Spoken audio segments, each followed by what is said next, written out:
자, 다니엘서는 우리에게 많이 어려운, 이해가 어려운 게 아니라 살기가 어려운 굉장히 그런 내용들입니다.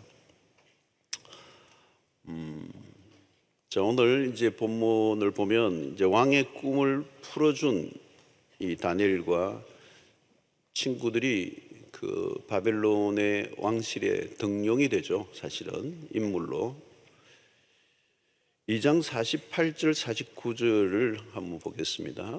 왕이 이에 다니엘을 높여 귀한 선물을 많이 주며 그를 세워 바벨론 왕 온 지방을 다스리게 하며 또 바벨론 모든 지혜자의 어른을 삼았으며 왕이 또 다니엘의 요구대로 사드락과 메삭과 아베느고를 세워 바벨론 지방의 일을 다스리게 하였고 다니엘은 왕궁에 있었더라.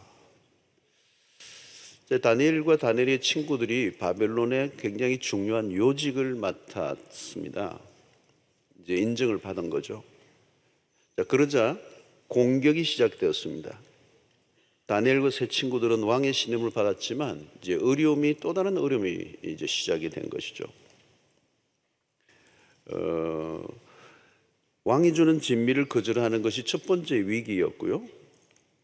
또 왕의 꿈을 해석하지 못하면 죽음을 초래할 수 있는 위기가 두 번째 크게 왔습니다. 오늘 이제 세 번째 위기죠. 큰 위기입니다. 그러니까 위기를 지날만 하면 또 지나가면 또 다른 위기가 늘 오는 것입니다. 자, 오늘 세 번째 위기는 느부갓네살이 만든 신상에 모두가 절하라고 하는 이 요구입니다. 5절과 6절이죠. 너희는 나팔과 피리와 수금과 삼현금과 양금과 생황과 및 모든 악기 소리를 들을 때에 엎드려 느부갓네살 왕이 세운 금신상에게 절하라. 누구든지 엎드려 절하지 아니하는 자는 즉시 맹렬히 타는 풀무불에 던져 넣으리라 하였더라. 자, 왕의 신상에 절을 하지 않으면 극렬히 타는 풀무에 던져 넣도록 법령을 만들었습니다. 이번에는 매우 심각한 일이죠. 최대의 위기입니다. 왕의 신상에 절을 하지 않으면 극렬히 타는 풀무불에 집어넣겠다는 겁니다. 자, 이것은 왕의 권위와 맞물려 있는 일입니다. 무엇보다도 주변의 신하들이 이를 갈며 이들의 생명을 노리고 있습니다. 자, 다니엘과 세 친구를 시기하며 견제하는 세력들이 일어난 거죠. 8절에 보면 그때 어떤 갈대아 사람들이 나와 유다 사람들을 참소하니라. 이 포로 출신이잖아요. 포로 출신. 또 다른 나라에서 데리고 온 이 포로 출신인데 이 바벨론의 요직을 맡으니까 바벨론 사람들이 얼마나 배가 아프겠습니까? 그러니까 왕에게 음해성 상소를 하는 거죠. 저들이 왕을 높이지 않고 왕의 신들을 섬기지 않습니다라고 하는 고발입니다. 이 위협은 매우 강렬하죠. 갈수록 압박이 심해져 갑니다. 다니엘의 그 세 친구에게 누명을 세우고 죽이려고 하는 고발이 빗발치고 있는 거죠. 자, 이들은 무슨 얘기냐면 우리와 함께 갈 수 없는 사람들입니다. 이제 이런 프레임을 씌운 거죠. 그래서 왕의 신임으로부터 분리시킬 뿐만 아니라 완전히 이제 축출을 하는 그런 계획을 세워서 총공격을 합니다. 이게 바벨론의 세상의 실체입니다. 바벨론 안에서 일어나고 있는, 오늘 세상 안에서 늘 일어나고 있는 모습이에요. 권력 다툼, 또 자리 다툼, 이권 다툼, 서열 다툼, 기득권 싸움. 이건 첨예하게 일어나는 거죠. 죽고 죽이는 싸움. 내가 살려고 상대를 죽이는. 이 잔인한 전쟁은 세상에서 지금 매일 벌어지고 있죠. 다양한 영역에서 다양한 사람들이, 다양한 계층들이 끊임없이 이 싸움을 하고 있는 거예요. 죽고 죽이는 싸움. 자, 이런 세상에서 과연 신자가 살아남을 수 있을까? 이런 두려움이 몰려오겠죠. 다니엘과 그 친구들도 지금 이제 겨우 자리를 잡고 바벨론의 요직을 앉아서 이제 출세한 거죠. 근데 지금 목이 달랑달랑 하는 것입니다. 우리에게도 이런 두려움이 있어요. 지금 찾아온 재해를 물리치면 거의 성사된 거래가 떨어져 나갈 수 있다는 두려움. 회식 후에 2차, 3차에 참여하지 않으면 왕따가 될지 모른다는 두려움. 한 통속으로 집어넣으려고 하는 이 음모는 계속되는 것입니다. 신자들이 세상에서 경험하는 일이죠. 온갖 협박과 누명과 악성 루머에 시달립니다. 모든 것을 동원해서 무릎을 꿇게 만듭니다. 그래 너희들이라고 별 수 있느냐. 하나님 하지 마라. 하나님이 어디 있냐. 우리의 행동거지 하나하나를 안 보는 것 같지만 다 모니터링을 하고 있는 거예요. 노려보고 있습니다. 허점이 보이면 하이에나처럼 달려들어서 공격합니다. 그럴 줄 알았어. 똑같잖아. 자, 이런 위기들을 넘나들 때마다 다가오는 도전이 무엇입니까? 같이 따라가면 어렵지 않아요. 지금 이들이 요구하는 대로 하면 안정된 삶을 살 수 있습니다. 자, 이게 유혹이죠. 쉽게 살고 싶은 유혹입니다. 오늘 이 다니엘서를 읽으면서 우리가 느끼는 거 뭐냐? 쉽게 살고 싶은 유혹이 올 거라고요. 다니엘의 그 친구들도 인간이잖아요. 그죠? 이 포로를 붙잡았는데 왕실에서 이렇게 위기를 거쳐서 이 정도까지 왔는데 아이 뭐 신상에 뭐 절하라니까 눈 한번 감고 절하면 편할 것 같잖아요. 그러니까 항상 우리에게 찾아오는 게 뭐냐면 세상에서 바벨론에 살아가는 우리에게는 그냥 꼭 이렇게 힘들게 살아야 되는 거예요. 그냥 남들처럼 적당하게 살고 싶은 이 타협이라는 단어예요. 늘 타협입니다. 다니엘서를 보면 타협하면 쉬워요. 저항을 하면 역풍을 만나게 됩니다. 같이 안 가면 항상 시비를 거는 거잖아요.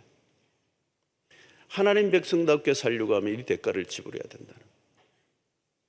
그래서 어렵고 힘든 삶을 끝내고 싶은 유혹이 우리 안에 있는 거예요.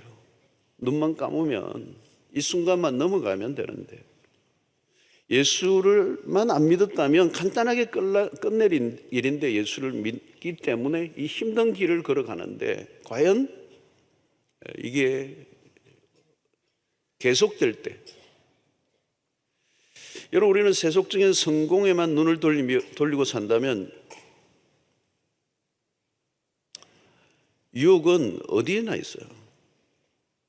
요나가 니느웨로 가라는 하나님의 명령 앞에서도 그 소명의 눈을 잠시 감으니까 뭐가 나타나요? 마침 요파 항구에 가니까 마침 다시스로 가는 배가 딱 기다리고 있는 거예요. 성공만을 추구해 가는 사람들에게 하나님의 임재는 불편하죠. 끝도 없이 타협을 종용하는 세상을 우리는 살고 있습니다. 무릎을 꿇으라는 거, 우리와 하나 되라는 거, 이게 위기예요. 그때 우리는 우회를 할 것인지 정면 돌파할 것인지 항상 이 위기에 우리는 서게 되는 것입니다. 이때 우리는 두려움과 싸워야 합니다. 두려움과 싸워야 하는 거죠. 두려움을 이기지 못하면 끝입니다. 자, 이대로 하면 내가 먹고 살 수도 없다. 망하지 않는가? 내가 사람들로부터 격리되고 왕따되지 않는가? 이 두려움을 이겨내야 합니다. 여러분, 두려움을 이겨내는 길은 한 가지입니다. 무엇입니까? 하나님을 두려워하는 것입니다. 진짜 두려워해야 할 분을 두려워하는 것. 하나님에 대한 두려움이 없으면 다른 두려움을 이길 수가 없습니다. 하나님을 온전히 두려워하면 다른 두려움을 물리칠 수가 있어요. 다니엘의 세 친구는 풀무불에 타 죽는 것에 대한 두려움이 있었을 것입니다. 그러나 하나님을 더 두려워했습니다. 자, 오늘 여기에서 우리는 다니엘과 이 세 친구에서 볼 수 있는 모습이 뭡니까? 한결같음이라. 한결같음. 여러분, 믿음은 한결같음이에요. 믿음의 반대인 의심이 뭡니까? 요동침입니다. 요동침. 하나님을 섬기는 백성이 왕의 신상에 절할 수 없는 것이죠. 왕이 주는 음식과 포도주를 먹지 아니한 것이나 지금이나 동일한 선상입니다. 지금은 왕의 신임을 받는 고관의 자리까지 왔습니다. 세상으로 보면 출세와 성공이죠. 여기까지 왔는데 모든 것이 원점으로 돌아가요. 그런데 이들은 자리에 연연하지 않겠다는 것입니다. 오늘 여기에서 바벨론에 사는 하나님의 백성의 일상이 뭐냐면 저항이라는 단어입니다. 레지스트. 저항하는 신앙. 계속되는 도전에 대한 응정이라고 하죠. 여러분, 조금이라도 긴장하지 않으면 밀고 들어옵니다. 그래서 저항하지 않으면 타협하게 되고, 타협을 하면 변절하게 됩니다. 변절하면 그것은 신자의 타락이고, 그것은 끝이라는 거예요. 더 이상 신자가 아닌 거죠. 명목상의 그리스도인만 남게 되니까. 그러니까 이 저항을 끝까지 하지 못하고 어느 순간 두려워하면 저항을 내려놓으면 우리는 타협을 하게 됩니다. 컴프로마이즈. 그러면 그것이 변질이 된다는 변질.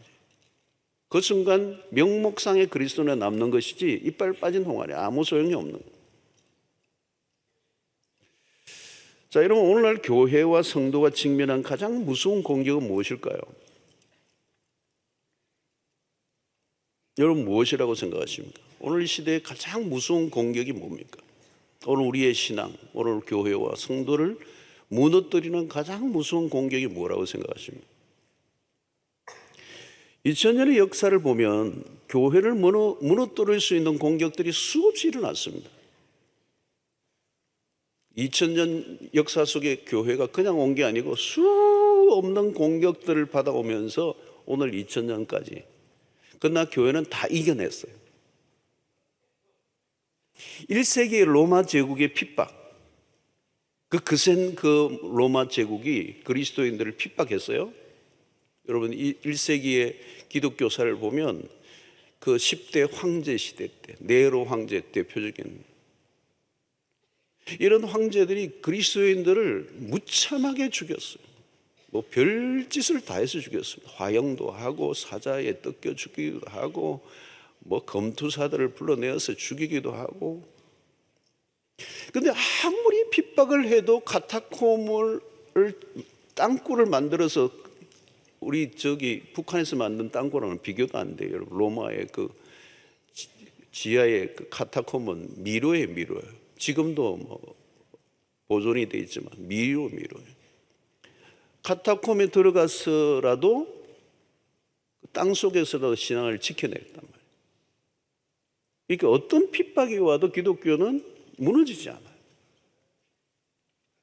공산주의가 일어나 교회를 핍박했지만 공산주의에서 교회는 무너지지 않아요. 더 강력하게 일어났어요.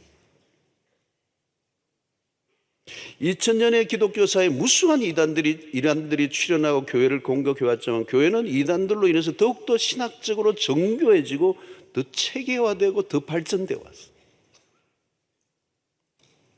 인본주의의 강화로 과학적이고 지성적인 공격 앞에서 하나님의 진리에 그런 것들이 일어났지만 하나님의 진리의 우월성을 결코 이겨낼 수 없었어요. 여러분, 지금까지 교회를 흔들 수 있는 것은 아무것도 없었어요. 그래서 오늘 2000년의 역사 속의 교회는, 하나님의 교회는 온 세계 곳곳에 지금도 도도하게 하나님의 나라가 이루어져 가고 있죠. 그런데 지금 세계교회는 가장 강력한 공격을 하나 받고 있어요. 좀처럼 이겨내기 힘든, 이게 바로 세속화예요. 세상이 주는 달콤한 유혹을 이기지 못하고 교회가 세상을 닮아가는, 이건 유례없는 위협이에요. 세속화의 한가운데는 물질주의로 인한 문명의 편리함과 편안함에 대한 유혹, 말씀보다 빵을 더 추구함, 결국 만몬이라고 하는 우상 숭배만큼 강력한 도전은 없습니다. 만몬 앞에서는 다 무너집니다. 돈의 힘 앞에서 버텨내는 사람이 드물어집니다. 돈의 힘 앞에서는 추풍낙엽처럼 다 떨어져 버려요. 현대의 가장 거대한 신상입니다. 이것은 기독교만이 아닙니다. 모든 종교가 처해 있는 위기입니다. 타 종교와의 싸움이 아니에요. 오늘날은 돈과의 싸움이에요. 그래서 2000년 전에 마태복음 6장 24절에 우리 주님이 정확하게 역사를 꿰뚫고 우리에게 말씀하셔서 2000년 전에 사람이 하나님과 지혜물을 겸하여 섬길 수 없다. 그러니까 하나님과 견주는 가장 강력한 세력은 어떤 다른 종교도 아니에요. 공산주의도 아니에요. 재물이란 재물. 2000년 전에 우리 주님이 하나님과 재물을 겸하여 섬길 수 없다. 왜 예수님이 2000년 전에 그 팔레스타인에서 네로 황제와 하나님과 겸하여 섬길 수 없다고, 네로 황제의 거대한 그 핍박이 있는 로마 황제의 그 핍박 앞에 스스리 펴는 앞에서도 왜 황제와 비교하지 않고 재물과 비교했을까요? 이게 오늘날의 세속주의예요. 이슬람의 확장이 오늘날 무서운 것이 아니고 만몬의 종교가 더 무서워요. 공산주의도 이미 돈의 힘 앞에 무릎을 꿇은 지 오래됐어요. 그래서 오늘 우리는 중국은 공산화의 물질에 무릎 꿇은 공산주의의 모습을 중국을 통해서 여실히 보고 있습니다. 북한도 지금 이미 거세게 몰고 들어가고 있습니다. 아마 다른 게 무서운 게 아닐 거예요. 이 돈의 힘이. 이념의 전쟁도 마찬가지입니다. 좌우도 할 것 없이 모두 돈의 힘 앞에서는 무기력해졌어요. 요즘 신문지상에서 우리가 보고 있는 것들이. 이것이 바벨론의 실체고 유혹이고 도전이라는 거예요.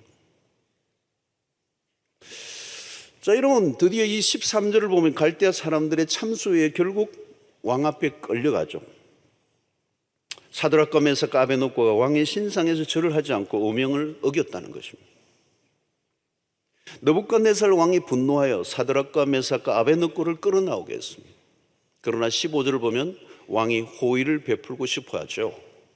지금이라도 이 신상 앞에 엎드려 절하면 살려주겠다. 이때 생각할 시간적 여유를 좀 달라고 부탁을 할 수도 있었어요. 앞부분에도 그런 위기가 왔을 때 시간을 달라, 꿈을 해석할 시간을 달라 그랬잖아요. 그런데 오늘 여기서는 그런 부탁을 하지 않아요. 시간이 더 주어진다고 해결될 일이 있고 당장 결단해야 할 것이 있습니다. 여기에서 혼돈하면 안 돼요. 지금은 시간을 끌면 위험합니다. 멈칫거리면 안 돼요. 예스와 노를 분명히 해야 돼요. 여기는 중간지대가 없어요. 왕의 신상에 절하라. 하나님의 백성에게 이 부분은 타협의 여지가 아니죠. 예스냐 노냐 이것밖에 없어요. 고민할 것도 없어요. 아이들에게 어떤데 야단을 치면 너 이제 안 할 거지 이렇게 물으면 네 이렇게 해야 되는데 이런 애들이 있어요. 요즘 카톡에 보면 웽 이렇게 하더라고요. 이게 예도 아니고 노도 아니고 애매하게 이제 하는 거죠. 안 할 거라는 자신이 없는 거죠. 어느 쪽도 아닌 애매함을 선택하는. 오늘 여기서 한 번 더 절을 할 기회를 주겠다라고 왕이 얘기하는. 이게 뭐예요? 타협 아닙니다. 타협. 이때 조심해야 돼요. 힘든 순간 사람들은 자기 합리화를 만들어내는데 명수예요. 그러나 다니엘의 친구들은 다 노합니다. 16절 사드락과 메삭과 아베노고가 왕에게 대답하여 이르되 느부갓네살이여 우리가 이 일에 대하여 왕에게 대답할 필요가 없나이다. 묻지 마. 빈틈이 없어요. 조금도 흔들리지 않아요. 정말 멋있어요. 그죠? 멋있어요. 너무 멋있어. 그리고 유명한 대답을 하나 하죠. 17절이죠. 자, 우리 이 구절을 한번 같이 읽어봅시다. 시작. 왕이여 우리가 섬기는 하나님이 계시다면 우리를 맹렬히 타는 분물 가운데서 능히 건져내시겠고 왕의 손에서도 건져내시다. 타협을 전혀 볼 수가 없어요. 일종의 거대한 선전포고죠. 어느 쪽에 편입될 것인가, 어디에 속할 것인가. 다니엘의 친구들의 결단은 무엇입니까? 느부갓네살 왕과 원수가 될지라도 하나님과 원수가 될 수는 없다는 태도죠. 바른 결심입니다. 다니엘과 그의 친구들은 이미 뜻을 정한 인생이죠. 뜻을 정한 인생. 상황에 따라 적당하게 살아가는 사람들이 아니라는 거예요. 여러분, 상황의 논리에 빠지면 참 힘듭니다. 기준이 없어서 그 상황에 따라 행동하는 이 상황 논리. 모든 사건마다 고민하고 갈등을 거듭해야 됩니다. 뜻을 정하고 살아야죠. 여러분, 연초에도요, 뜻을 딱 정하고 나 올해 어떤 일이 있어도 나는 요렇게 살겠습니다. 요게 있어야 돼요. 요렇게는 각자가 알아서 미리 정하고 살아야 됩니다. 올해 성경은 어떻게 할 것이고, 주일은 어떻게 지키시고, 예배는 어떻게 할 것이고, 올 한 해는 내가 예배 지각은 없다. 이 결단을 해야 되거든요. 똑같이 살거든요. 아니면 목에 칼이 들어와도 아닌 것은 아니어야 된다는 거예요. 그러니까 이 정체성이 분명한 사람은 이미 1장에서 뜻을 정했다는 거예요. 우상 앞에 절하라고 하는 것은 죽음과 맞바꿀 만한 유혹이죠. 여러분, 우리 이전에 일제시대에도 신사참배에 반대해서 많은 분들이 죽었습니다. 하나님으로부터 분리시키려고 하는 세상의 시도들입니다. 이것은 우리가 매일 치르는 싸움이고 선택입니다. 이런 싸움은 누가 대신해 줄 수 있는 싸움이 아니에요. 간단한 유혹이 아니라 목숨을 노리는 시험입니다. 신앙의 길이란 그런 것입니다. 늘 이런 유혹과 시험을 통과하면서 우리는 진짜 믿음으로 인정받게 되는 것입니다. 성도 여러분, 순교란 멀리 있는 것이 아닙니다. 한번 영웅적 죽음보다 매일매일 죽는 일이 일어나죠.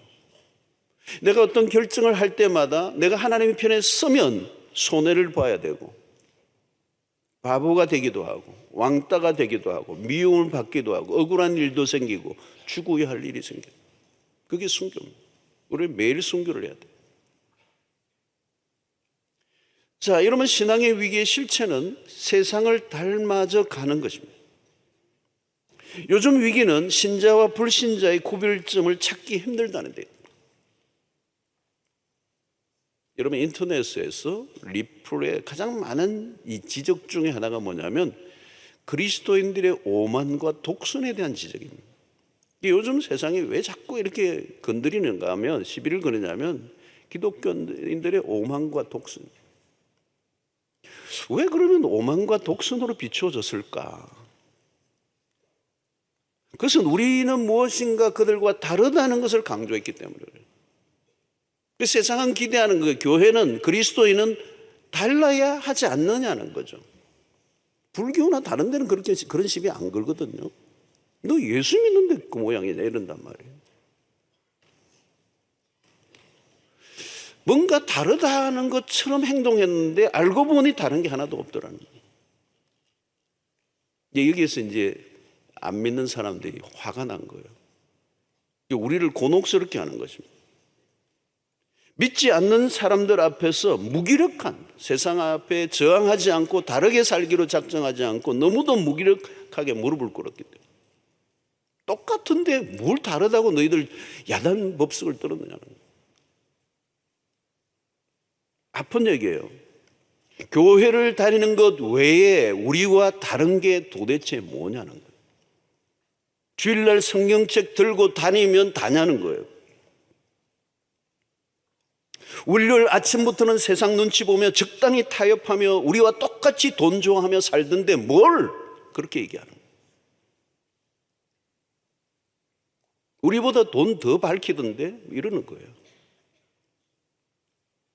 우리의 가정의 자녀들도 엄마 아빠가 하나님 믿는다고 하는데 아니더라는 거예요. 이게 신앙의 대를 끊어버리는 거예요. 엄마 아빠가 하나님 그러는데 돈 쓸 때 보니까 얼굴이 훨씬 더 밝던데,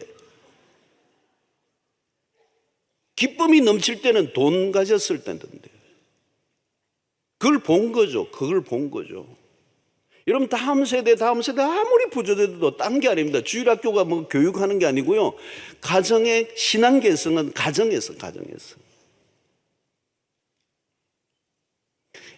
한국교회가 여기서 실패하고 지금 다음 세대를 잃어버린 게 여기서 실패한 것입니다. 가정에서의 신앙 개성. 그 가정에서 신앙 개성은 아닙니다. 부모가 하나님을 믿는 척하는, 믿는 게 아니에요.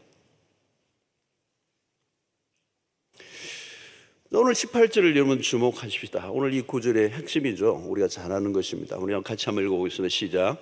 그렇게 하지 아니하실지라도 왕이여 우리가 왕의 신들을 섬기지도 아니하고 왕이 세우신 금신상에게 절하지도 아니할 줄을 아옵소서. 여러분 여기에 굉장한 얘기죠. 그렇게 아니하실지라도, 하나님이 우리를 살려주시지 아니하실지라도 나는 왕의 신을 섬기지 않겠습니다. 대단한 선물입니다. 이거 살려고 아부하지 않아요. 조금 편하자고 꼬리를 내리지 않는다는 거예요. 당신들이 불에 집어넣든 목을 자르든 사지를 찢든 상관없다는 거예요. 하나님이 우리를 충분히 살려주실 수 있는 분이다. 그러나 건져주지 아니하셔도 나는 무릎 꿇지 않겠다. 그렇게 하지 아니하실지라도. 여러분 너무 멋지지 않습니까? 바로 이거죠. 이게 신앙이죠. 결코 얄팍한 신앙이 아닙니다. 내가 가진 신앙에 목숨을 걸 수 없다면 그 신앙은 가짜일 수도 있습니다. 나의 직위가 당장 날아가고 재산이 날아가도 포기할 수 없는 것, 하나님 빼면 난 시체입니다. 더 잘 살면 무엇하고 좀 더 살면 무엇하냐, 지금 그 얘기하는 거 아닙니까? 아마 이 얘기를 했을 때 하나님이 정말 하늘에서 벌떡 일어나셔서 막 박수를 막 쳤을 것 같아요. 야, 잘했다, 잘했어. 예? Great, well done 해서 well done. 다니엘의 이 세 친구들의 신앙이 돋보이는 부분입니다. 하나님이 우리를 충분히 건져내실 수 있습니다. 그러나 그리 아니하신다 해도, 우리가 풀무불에 다 죽는다 해도 우리는 왕의 신상에 절을 할 수 없고 하나님 밖에 섬길 수 없습니다. 우리가 섬길 대상은 신상이 아니라 오직 하나님 밖에 없습니다. 자, 여러분 이게 뭡니까? 조건부 신앙이 아니라는 겁니다. 단호하죠. 타협이 없어요. 주고받는 상업적 거래가 아닙니다. 하나님 이렇게 해주시면 내가 하나님을 섬기겠습니다. 그런 거 아닙니다. 여러분. 한국 교회 안에 기복주의적 신앙이 얼마나 많습니까? 신앙의 이름으로 자신의 이익과 목적을 얼마나 추구했습니까? 이 지난날 우리가 배고프고 힘들었던 시절에 이 기복주의는 굉장한 역할을 했어요. 희망을 주고 하나님 앞에 나아가도록 하는 하나의 모티브는 제공했어요.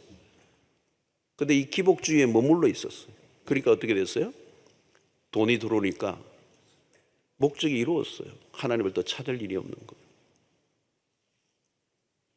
기도를 자신의 영달을 위한 수단화하는 거죠. 때로는 기도가 상당히 하나님께 위협적이에요. 하나님에 대한 자기 기준과 요구 조건이 이루어지지 않으면 막 시험에 드는 거죠. 하나님을 막 시험하는 거예요. 나의 일정한 조건에 만족하게 하시면 제가 하나님을 잘 섬기겠습니다. 우리 아들 합격시켜 주시면, 우리 남편 승진시켜 주시면, 우리 어떤 사업이 성사가 되기만 하면, 조건부예요. 이런 신앙의 태도는 반드시 시험 들게 되어 있습니다. 인간관계도 여러분 조건부로 만나면 부담스럽습니다. 조건을 걸고 만나보세요. 교제가 가능한가? 조건을 걸고 결혼해보세요. 되는가? 하나님께 상처를 받은 사람들이 교회 안에 의외로 많습니다. 하나님께 실망했다는 거. 왜 상처를 받습니까? 하나님 열심히 섬긴다고 섬긴 사람들에게 찾아오는 시험이 있어요. 나는 하나님 섬긴다고 최선을 다했는데 지금 이게 뭡니까? 제가 하나님께 무엇인가 한다고 했는데 하나님 이렇게 하시겠습니까? 낙심이 오고 신앙의 회의가 찾아오고. 어떤 그래요. 저 사람들이 교회에서 그렇게 섬기고 헌신을 다했는데 저런 어려움을 당하다니 말이 됩니까? 쉽게 상처받고 원망과 불평을 늘어놓는 사람들이 있습니다. 그들의 특징이 뭐예요? 자기 혼자 기준을 정하고 자기 혼자 생각하고 혼자 결론을 내리고 혼자 상처받고. 성도 여러분, 하나님께 기도할 때요 늘 여백이 있어야 됩니다. 그 여백은요 하나님의 영역이에요. 겟세마네 동산의 기도가 그거죠. 아버지, 할만하시거든 이 잔을 내게서 옮기시옵소서. 그러나 나의 원대로 마옵시고 아버지의 원대로 되기를 원하나이다. 이것은 하나님께 여백을 드리는 기도입니다. 하나님께 모든 것을 맡깁니다. 하나님께서 가장 최선의 길로 인도하실 것을 신뢰합니다. 하나님께서 죽으라고 하시면 죽겠습니다. 나에게 어떤 결과가 주어지든 원망과 불평을 하지 않겠습니다. 내가 기도했던 것과 다른 결과가 주어진다 해도 할렐루야. 대단히 중요한 문제입니다. 그것은 하나님에 대한 전적인 신뢰입니다. 무엇이 나에게 주어졌기 때문에 하나님을 섬기는 것이 아닙니다. 이런 사람들은 상처가 없어요. 요셉을 보십시오. 그런 하나님에 대한 원망과 불평을 늘어놓지 않습니다. 하나님뿐만 아니라 형들에 대해서도 마찬가지입니다. 원망하지 않아요. 자신에게 일어난 모든 일들은 하나님의 뜻 안에서 이루어졌음을 그는 믿었습니다. 나에게 일어난 사건들이나 일들로 인하여 하나님을 판단하지 않았다는 것입니다. 어떻게 이런 신앙이 가능할까요? 바로 하나님의 성품에 대한 신뢰입니다. 하나님은 어제나 오늘이나 영원토록 동일하신 분이십니다. 나에게 어떤 일이 일어나든 하나님은 하나님이십니다. 그렇게 아니하실지라도 하나님에 대한 일편단심이에요. 하나님께서 우리에 대한 성품은 변함이 없습니다. 하나님은 변덕스럽지 않습니다. 그렇게 아니하실지라도라고는 이 말은 하나님의 절대 주권 사상을 붙든 신앙입니다. 모든 것은 하나님에게 권한이 있음을 믿는 것이죠. 살리시면 살리시는 대로 하나님의 뜻이 있는 것이고, 죽이면 죽이는 대로 하나님의 뜻이 있을 것이라고 믿는 거예요. 물론 우리에게 간절히 원하는 것은 있어야 합니다. 운명론에 빠져 될 대로 되라는 말이 아닙니다. 우리가 최선을 다해 하나님의 뜻을 구하고 기도해야 합니다. 그러나 그것으로 끝나서는 안 돼요. 결론은 언제나 하나님께 맡겨야 한다는 거죠. 확실히 우리가 믿는 것은 하나예요. 하나님은 언제나 동일하시고 그분은 선하신 분이시다.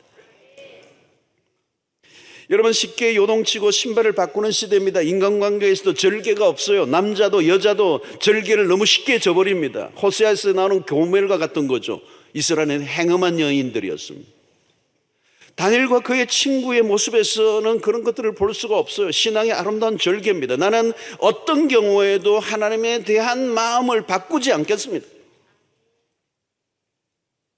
한번 시작한 하나님에 대한 믿음을 세상의 어떤 것들과 바꾸지 않겠다는 거예요.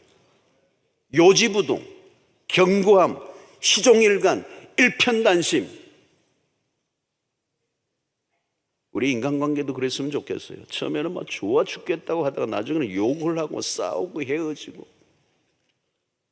그러면 처음부터 그러지 말든가. 하나님을 사랑하겠다고, 하나님을 의지하겠다고 고백하고 찬양하고 있습니까? 그렇다면 지금 그 모습, 아니 더 나은 모습으로 주님 앞에 설 때까지 신앙의 지조를 지키며 나가는 순교적 영성을 가진 성도 여러분들 되시기를 축원합니다. 여러분, 마침내 하나님의 사람 사드락과 메삭과 아베노고는 맹렬하게 타는 풀무불에 던져졌습니다. 극형 중 극형이에요. 그야말로 뼈도 못 추리는 죽음입니다. 오직 하나님만을 섬기는 신앙이 가져다 준 혹독한 결과예요. 우리의 많은 믿음의 선조들은 이 길을 걸었습니다. 하나님을 섬기다가 불에 던져지는. 우리는 여기에서 신학이란 뭘까? 우리의 생명을 바칠 만한 것인가? 물어야 돼요. 그것을 발견하고 타협하지 않고 불에 던져진 그들은 우리가 부러워야 할 믿음을 가진 영웅들이에요. 다니엘은 물론이고 세 친구인 사드락과 메삭과 아베노고는 적진 안에서 싸움을 치르고 있습니다. 적들에 둘러싸여져 있습니다. 우호적이지 않습니다. 넘어뜨리기 위해 작정을 하고 달려들고 있습니다. 오늘 우리도 우리 주변에 우리를 불구덩이에 집어넣으려고 수없는 사람들이 적들에 우리는 둘러싸여 있어요. 요즘 여러분 기독교 외곽에서는요, 기독교에 대해서 믿는 사람들에서 아주 적대적이고 냉소적인, 오늘 시대의 흐름이 뭔지 아십니까 여러분? 오늘 시대의 흐름, 오늘 시대의 문화가 뒤덮고 있는 이 분위기가 뭔지 아세요? 기독교 빼고는 다 좋다고 하는 이 문화예요. 사방에 가로막혀 있어. 너희들의 믿음을, 실체를 보여라. 이제 신자는 신자다움이 무엇인가를 분명히 보여주지 않으면 조롱을 받는 시대예요. 이제는 그렇습니다. 여러분, 신앙의 진면목을 보여줄 수 없다면 조롱을 당할 수밖에 없습니다. 우리의 싸움은 영적 실력을 드러내야 합니다. 애매한 신앙으로는 안 된다는 거예요. 진짜와 가짜가 드러날 수 있는 시점에 되었습니다. 여러분, 사람의 그릇은 역경이나 시련이 와봐야 알아요. 역경과 시련의 시기에 진짜와 가짜가 구분되는 거예요. 간난불체라는 말이 있어요. 어떤 역경과 시련에도 꺾이지 않는다는 말이에요. 그렇게 아니하실지라도의 신앙의 보상이 뭐예요, 여러분? 불 속에 던져지는 죽음입니다. 믿음을 지키다가 불 속에 던져져 죽는다는 것은 안타까운 최후의 모습이 아닙니다. 그리스도인의 가장 멋진 모습입니다. 불 속에 던져져 죽는 것으로 충분히 해피엔딩이 될 수 있는 장면이에요. 주님의 이름을 위해 불 속에 던져져 죽는 것으로도 해피엔딩입니다. 아니, 주님을 잘 먹더니 저는 죽었네. 그럼 비극이 아니에요. 주님을 믿다가 그 믿음 때문에 죽었다면 어떤 죽음이든 그건 비극이 아니에요. 그건 해피엔딩이에요. 그런데 하나님은 그 해피엔딩에서 끝내지 않고 화려한 불꽃쇼를 보여주십니다. 물론 이 불은 느부갓네살 왕이 피워놓은 것이지만 그 안에서 하나님은 화려한 묘기를 선보이십니다. 하나님의 임재죠. 불꽃 가운데 하나님께 찾아오셔서 세 사람을 위해 불쇼를 벌리십니다.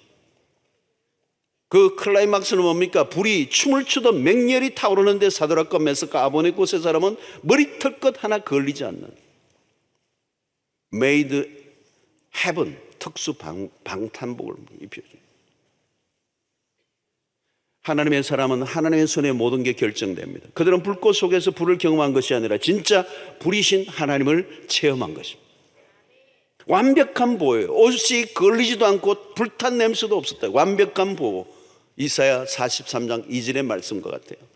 내가 물 가운데로 지날 때 내가 너와 함께 할 것이라. 강을 건널 때 물이 너를 침몰하지 못할 것이며 내가 불 가운데로 지날 때 타지도 아니할 것이요 불꽃이 너를 사라지도 못하리니. 다니엘의 세 친구는 불 속에서 걸어 나왔습니다. 이런 하나님의 극적인 계획은 성경 곳곳에서 나옵니다. 놀라운 일이죠. 죄악의 조건 속에서도 절망하거나 쉽게 결론을 내지 말아야 하는 이유는 모든 게 끝난 것 같은 것 속에서도 하나님은 새로운 역사를 일으키시는 하나님이시기 때문에 그렇습니다. 자, 느부갓네살의 왕을 보십시다. 26절을 보면 느부갓네살이 맹렬히 타는 불무불 악이 가까이 가서 불러 이르되 지극히 높으신 하나님의 종 사드락 메삭 아베느고야 나와서 이리로 오라 하며 사드락과 메삭과 아베느고가 불 가운데서 나온지라. 자, 살아남은 이 세 사람을 본 왕의 첫 번째 반응은 무엇입니까? 28절 느부갓네살의 말하 이르되 사드락과 메삭과 아베느고의 하나님을 찬송할지로다. 그가 그의 천사를 보내사 자기를 의뢰하고 그들의 몸을 바쳐 왕의 명령을 거역하고 그 하나님 밖에는 다른 신을 섬기지 아니하며 그에게 절하지 아니한 종들을 구원하셨도다. 이방의 왕이 하나님을 찬양합니다. 대반전입니다. 왕의 신상에 절을 하지 않으면 죽이겠다 하던 왕이 도리어 하나님을 찬양합니다. 신하들이 얼마나 왕을 들들 볶아 하나님의 사람들을 죽이려고 모의했는지 알 수 없습니다. 이방의 왕의 입술을 통하여 하나님을 찬양하도록 만든 것은 무슨 힘입니까? 바로 사드락과 메삭과 아베느고가 보여준 하나님 때문에. 30절을 보십시오. 왕이 드디어 사드락과 메삭과 아베느고를 바벨론 지방에서 더욱 높이니라. 밟고 짓누르는데 다시 살아나는 거죠. 하나님께서 하시는 일은 놀랍습니다. 자, 여러분, 우리가 여기서 마지막 붙들어야 할 교훈이 하나 있어요. 그게 뭡니까? 하나님을 위해서 생명을 걸었더니 하나님이 기적을 보여주시다는 결론을 내리고 끝나면 안 돼요. 그러면 본문을 해석을 잘못한 거예요. 아니에요. 하나님을 섬기다가 죽는 일들은 얼마든지 일어나요. 하나님을 섬기다가 자동차 사고로 죽는 일도 있고, 참수형에 죽는 사람도 있고, 불에 타서 죽는 사람도 있고, 감옥에서 죽기도 하고, 굶어 죽기도 하고. 2000년 기독교 역사는 순교의 역사입니다. 교회는 순교자의 피 위에 세워졌습니다. 주를 위해 생명을 거니 하나님이 살려주셨다는 것으로 결론만 내면 안 돼요. 주를 위해 생명을 걸고 싸우다 죽은 사람이 더 많아요. 그러면 그 죽은 자들은 왜 하나님이 살려주시지 않았는가?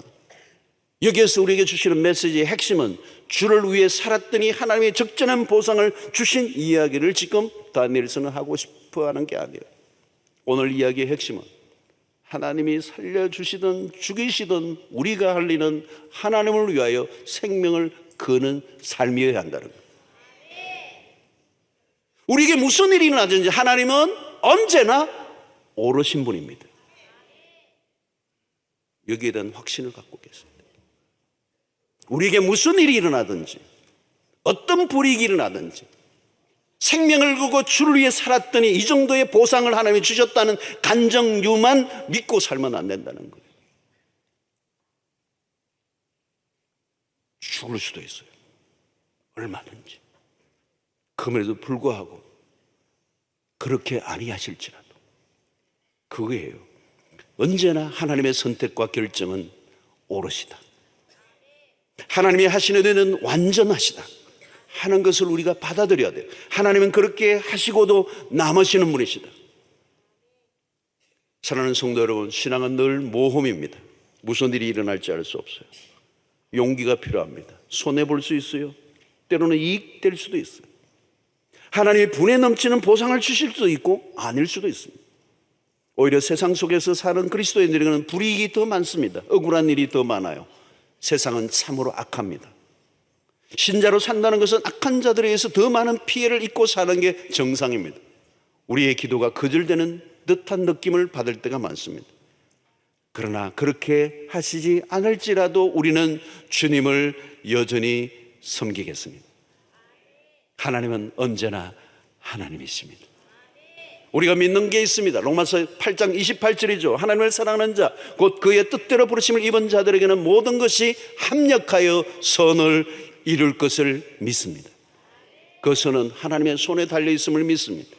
하나님 당신의 목적을 위해 우리의 삶에 일어날 모든 사건과 사람들을 사용하심으로 당신은 당신의 뜻을 이루실 것이고 그 뜻은 선하십니다. 오늘 새 친구의 말대로 죽을 수도 있어요. 그렇게 아니하실지라도. 내가 죽어도, 내가 고난 가운데 있어도, 나의 뜻이 좌절되는 한이 있어도 포기할 수 없는 하나님의 집념은 하나님이 선을 이루신다는 거예요.